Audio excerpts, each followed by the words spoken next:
You know that feeling? When you step into your greenhouse in January and it's colder than your refrigerator, like when you're running electric heaters nonstop just to keep seedlings alive, or watering twice a day because the soil dries out in hours.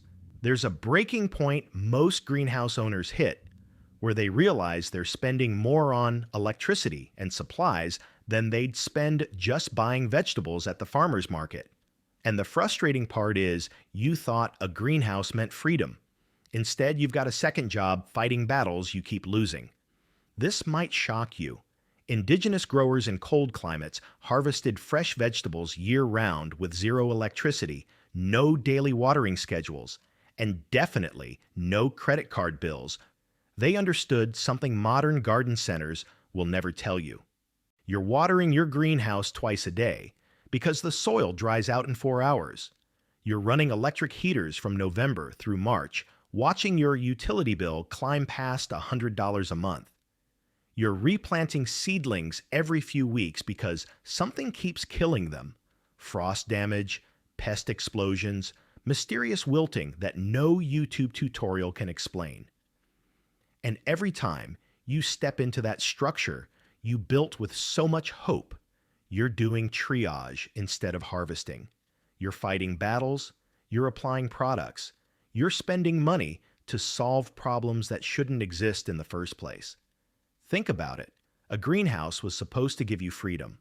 Tomatoes in January, lettuce in December, fresh herbs while your neighbors are buying wilted supermarket basil for $6 a bunch.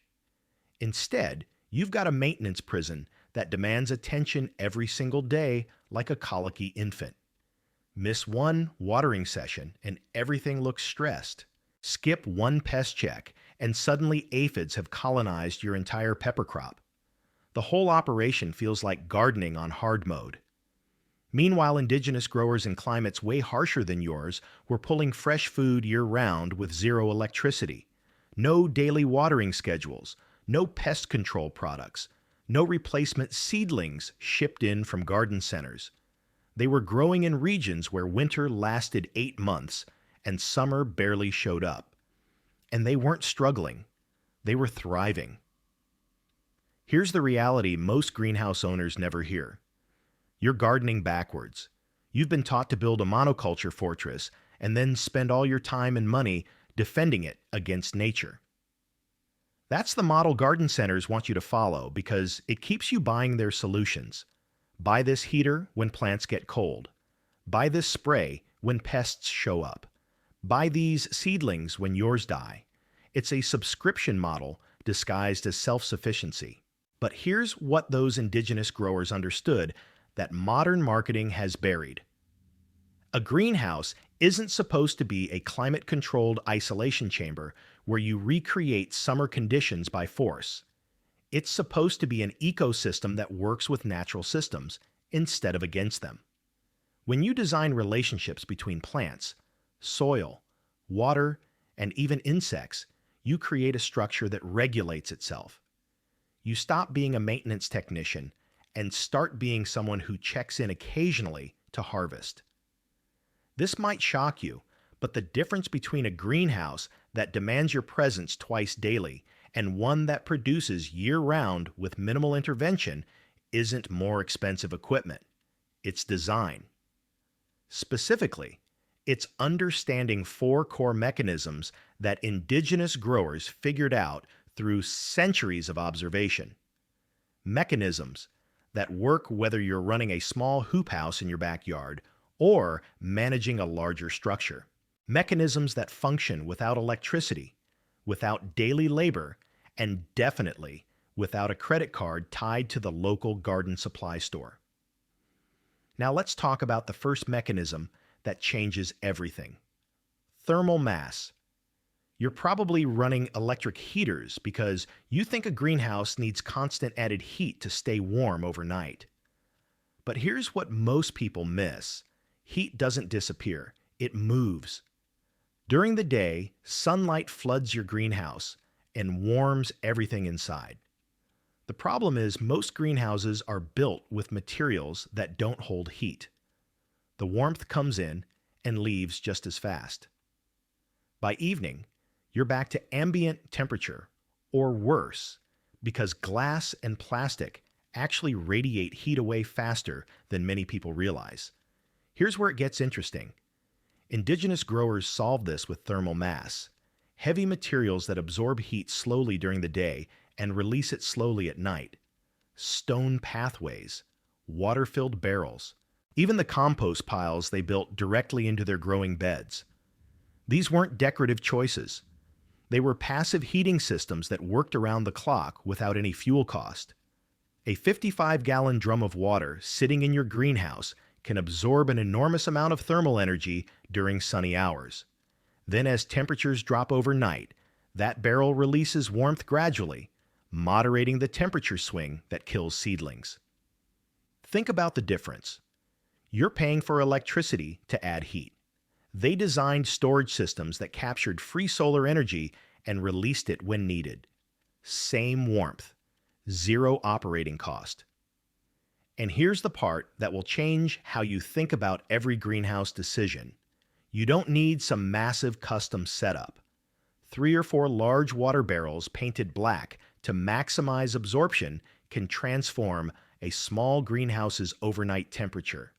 Stone pavers along the north wall where winter sun hits strongest. Even clay pots filled with water and stacked in corners. You're not adding heat.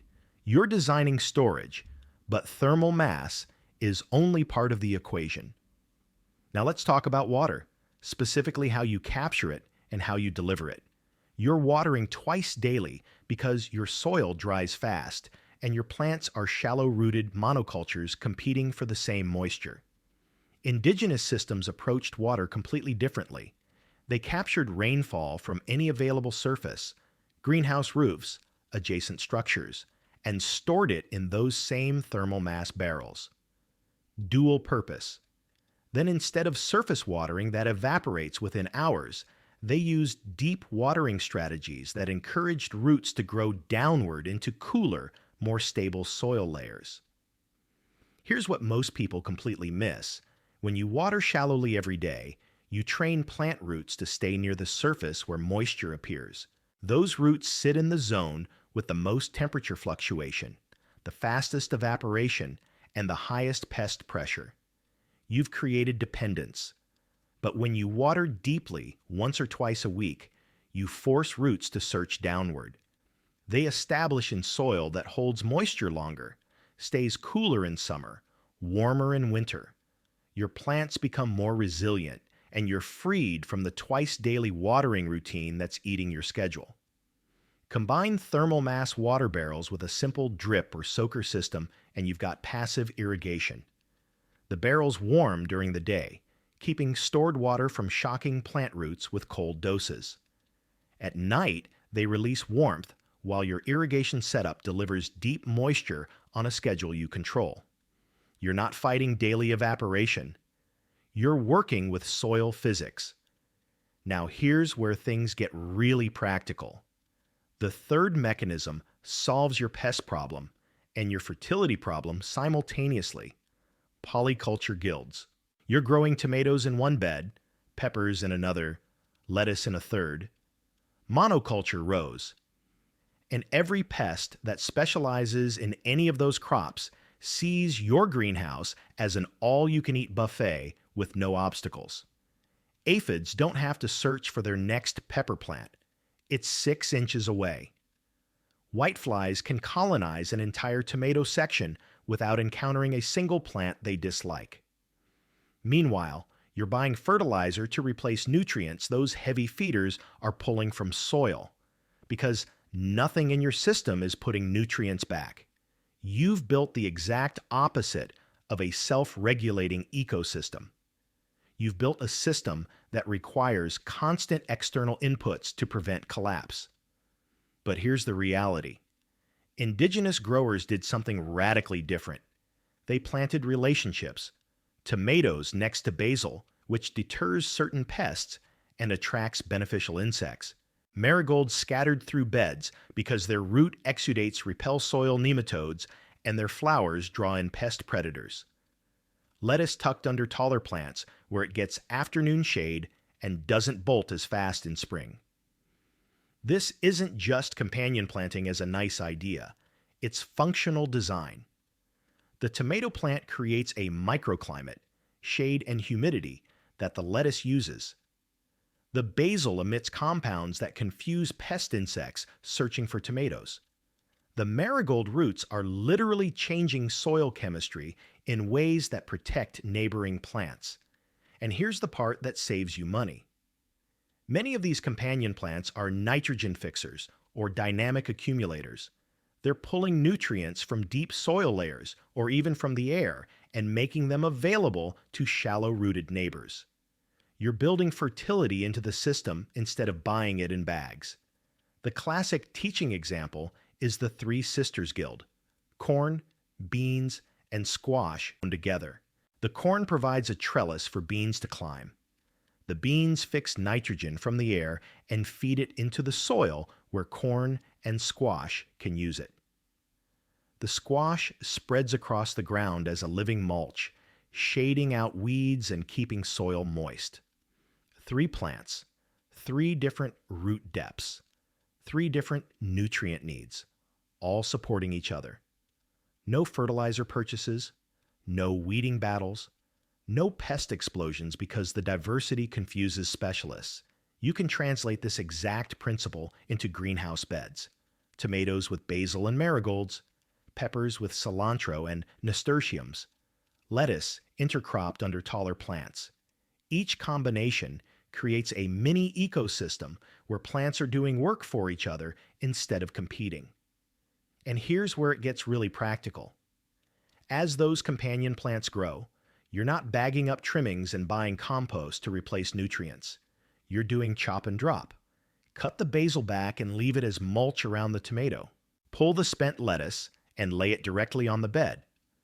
Those plant materials break down in place, feeding soil organisms that create the exact nutrients your remaining plants need. This is in-place composting. No compost bin, no turning piles, no waiting months for materials to break down before you can use them. The bed itself is the composting system, and the plants growing in it get first access to released nutrients. You've turned your greenhouse into a soil-building engine that gets more fertile every season instead of more depleted.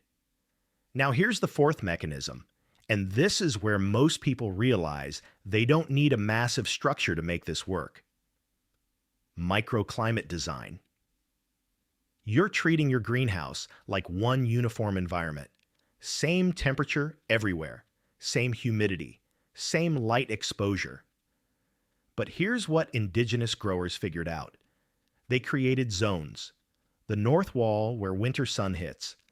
That's your warm zone for heat-loving crops and your thermal mass placement.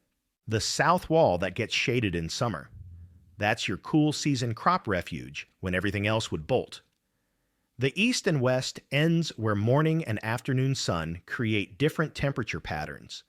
Corners where humidity pools because airflow slows. These aren't problems to eliminate. They're features to use. Plant your tomatoes and peppers against that north wall where reflected heat gives them extra warmth. Tuck lettuce and spinach into the south side where they get morning light but afternoon shade. Use the humid corners for crops that love moisture.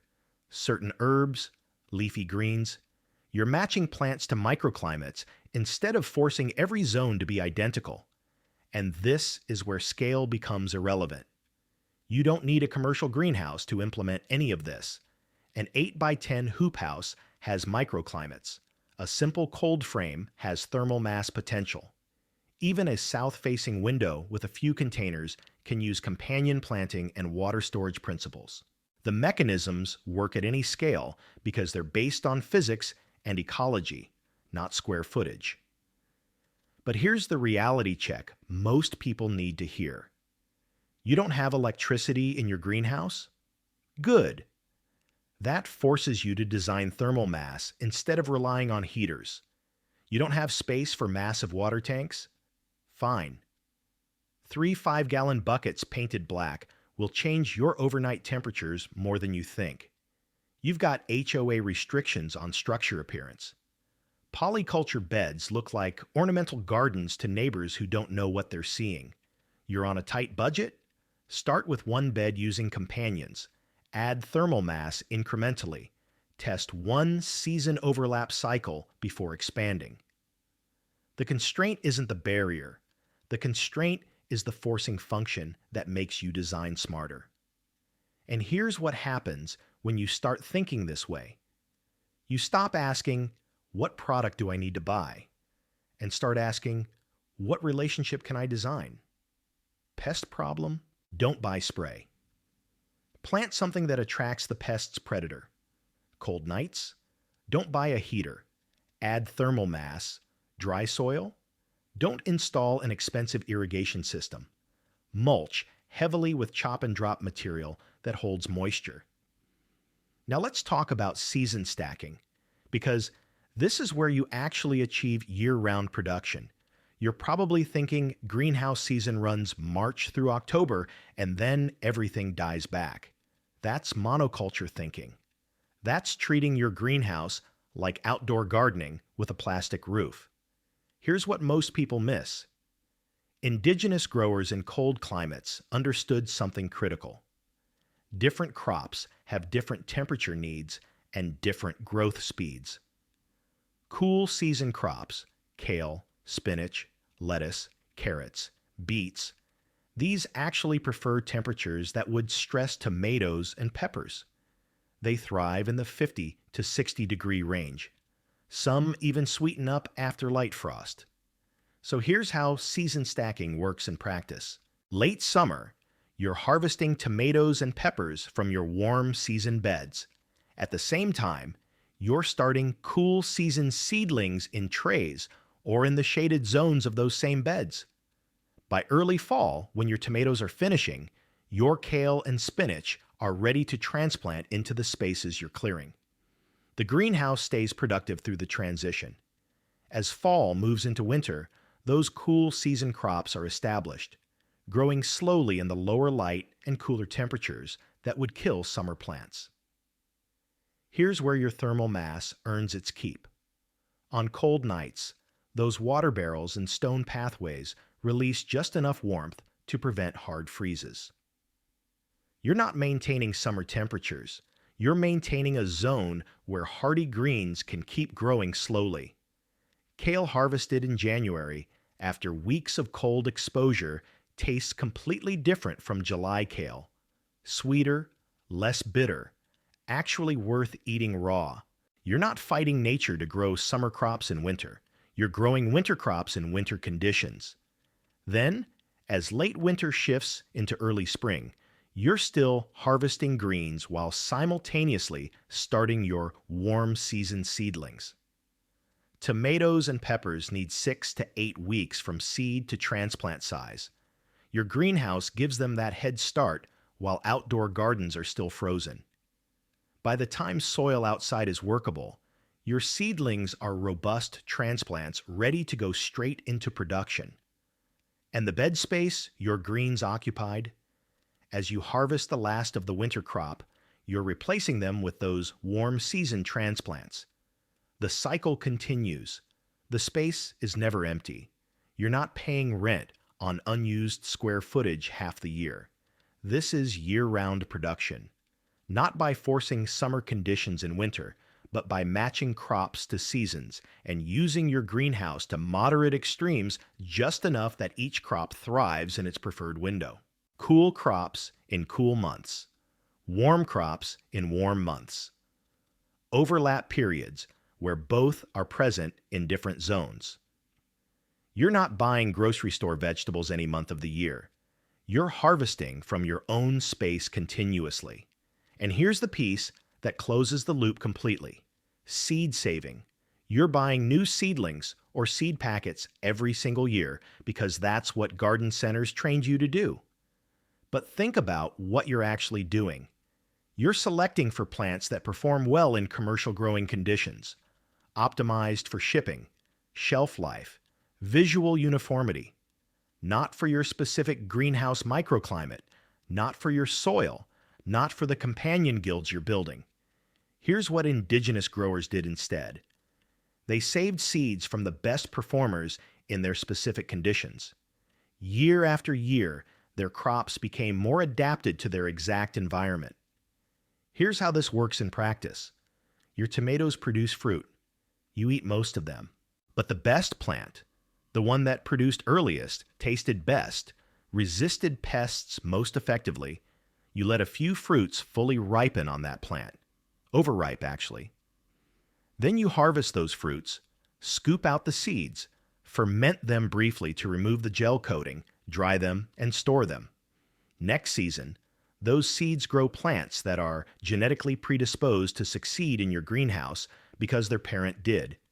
You're creating a localized variety, free, forever. Same principle applies to lettuce, peppers, herbs, even some root crops if you let them bolt and flower. You're not buying seeds. You're selecting for success and propagating it. And here's the financial piece nobody talks about. A packet of organic tomato seeds costs $6 and gives you maybe 25 seeds. You save seeds from one plant and you've got 50 to 100 seeds. You've just created 5 years of free tomato crops from one season's effort. Multiply that across every crop in your greenhouse, and you're looking at hundreds of dollars in annual savings that compounds every year as your saved varieties get better adapted. But here's where most people mess this up, and I see it constantly. They learn these 4 mechanisms: thermal mass, water systems, polyculture guilds, season stacking, and then they implement them halfway. They add a couple of water barrels but keep running the electric heater as backup. They plant one companion combination but keep the rest as monoculture rows. They try cool season crops in fall but panic and heat the space when temperatures drop. They save seeds from random plants instead of selecting the best performers. Don't do this. You're recreating the exact trap you're trying to escape. The power of these systems comes from how they interact. Thermal mass works better when polyculture beds create varied canopy heights that trap warm air differently. Water storage works better when living mulch from companions reduces evaporation. Season stacking works better when your soil is building fertility year-round through chop and drop instead of depleting. These aren't individual techniques you pick and choose from.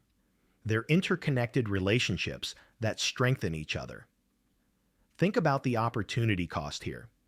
Every dollar you spend on an electric heater is money you're not investing in thermal mass that works forever without operating costs. Every weekend you spend watering and pest battling is time you're not spending with family or on projects you actually enjoy. Every season you buy new seeds instead of saving your own is a missed opportunity to develop varieties perfectly adapted to your conditions. You're choosing the expensive, labor-intensive path when the efficient, low-maintenance path is right there, waiting for you to design it. Here's what implementation actually looks like. Start with thermal mass. 3 to 5 large water barrels or containers, painted black if possible, positioned where winter sun hits them directly. Fill them. Done. That's your passive heating system working 24 hours a day. Next, convert one bed to a polyculture guild. Pick 3 to 5 plants that work together. Tomatoes with basil and marigolds is a proven combination that's nearly foolproof. Plant them together in the same bed space you'd normally give to tomatoes alone. As they grow, practice chop and drop. Trim excess growth and leave it as mulch. You're building the fertility cycle right there. Third, set up basic water capture. Even one rain barrel connected to your greenhouse roof downspout changes everything. You're harvesting free water and creating thermal mass simultaneously.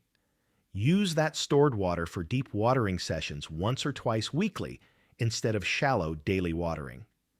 Watch how your plants respond by rooting deeper and becoming more resilient.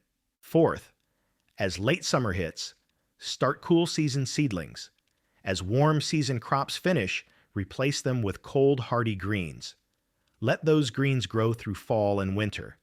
You've just extended your season by 4 months without any additional heating costs. Fifth, at the end of each season, save seeds from your best performers. The tomato plant that produced earliest and tasted best. The lettuce that didn't bolt when everything else did. The pepper that shrugged off pest pressure. Those are your seed sources. You're creating your own locally adapted varieties. This is a 5-step process that transforms your greenhouse from a maintenance trap into a self-regulating system.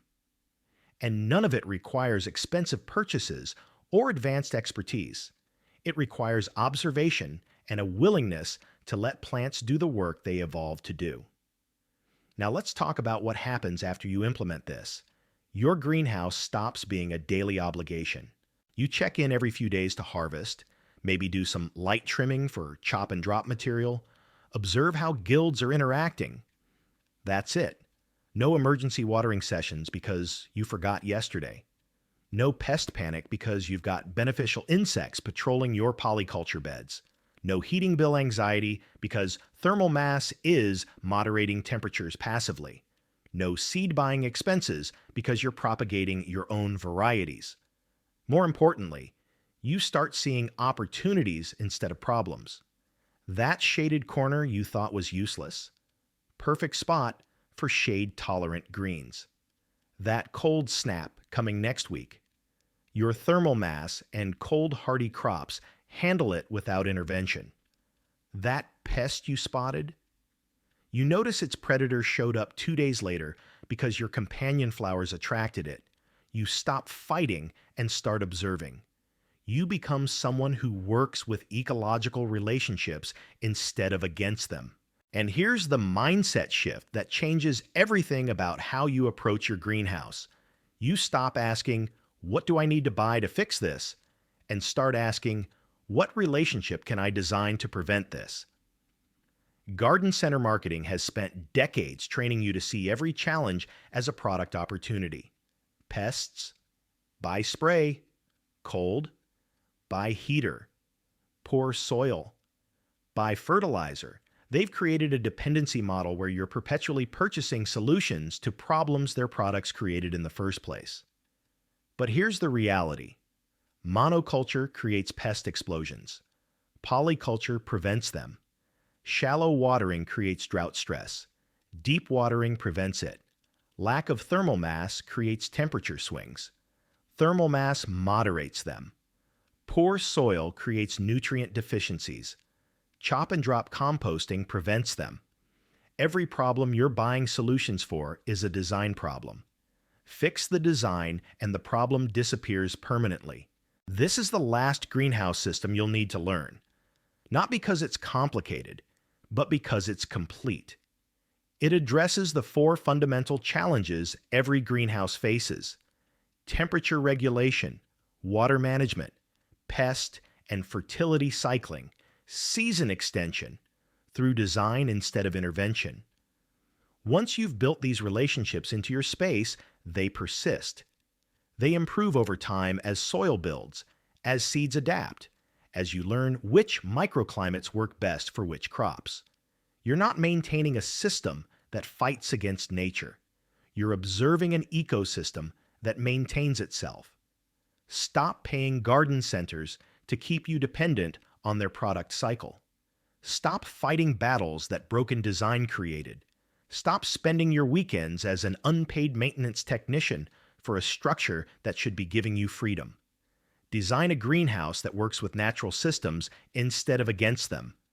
Build thermal mass. Plant polycultures. Capture water. Stack seasons. Save seeds. Do this once, do it right, and you're done buying solutions forever. Your future self, the one harvesting fresh tomatoes in January while everyone else is paying $7 a pound at the store, is counting on the decision you make right now. Trust me, they'll thank you for it.